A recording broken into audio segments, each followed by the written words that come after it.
छाती के तू पाथर बना presented by PYSK Music. SK Music Recording Studio, Saharsa.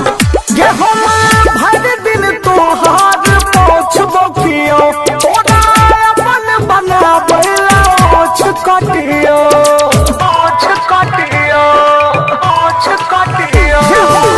भर दिन तोहार पोछ बकियो तोरा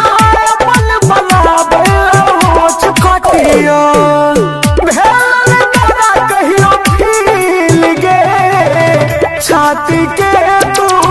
पाथर बनौले तोरे हमार दिल गे छाती के तू पाथर बनौले तोरे हमार दिल गे छाती के तू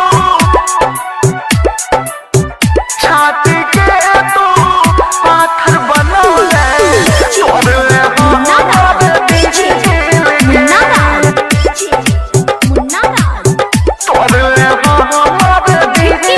SK Music Recording Studio, Saharsa. व्याकुल माने तोरे रहैया हर घड़ी बस तू हो गेले जखैया हर घड़ी बस तू हो गेले जखैया व्याकुल माने तोरे रहैया हर घड़ी बस तू हो गेले जखैया हमर सिल गे छाती के तू पाथर बनौले तोरे हमार दिल गे छाती के तू पाथर बनौले तोरे हमार दिल गे छाती के तू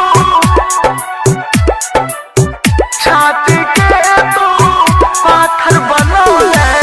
तोरे हमार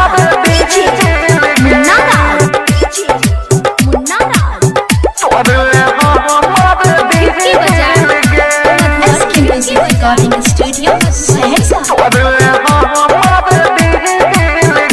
मुझके चवलिया तो है जान मारिए देख बिना तोला रहलो न चाहिए देख बिना तोला रहलो न चाहिए राज किशोर के जान पावैया देख बिना तोला रहलो न चाहिए राहुल सलीम के धसले दिल गे छाती के तू पाथर बनौले तोरे हमार दिल गे